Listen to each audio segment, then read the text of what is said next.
پروسه کال هوم سیکرټري راته ټلیفون وکړو وی چې یو دوه امریکنیان دي تا سره ملاویږي.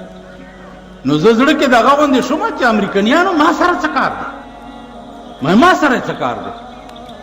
ویل په رحمان بابا باندې ریسرچ کوي او امریکن انټیلیجنس ډایرکټران دي.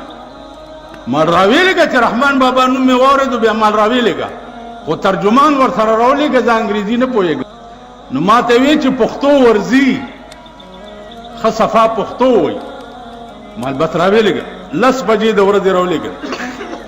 دا زما عمره ګیري وي سپینې ټوپۍ په سر وي دا زما غوندې جامې اغوستې وي کېناسته. مال دا ولې تاسو امریکن یې؟ ویل او جي. مال دا ګیرې دا ټوپۍ دا سپینې جامې د طالبانو غوندې. ما ته وایي چې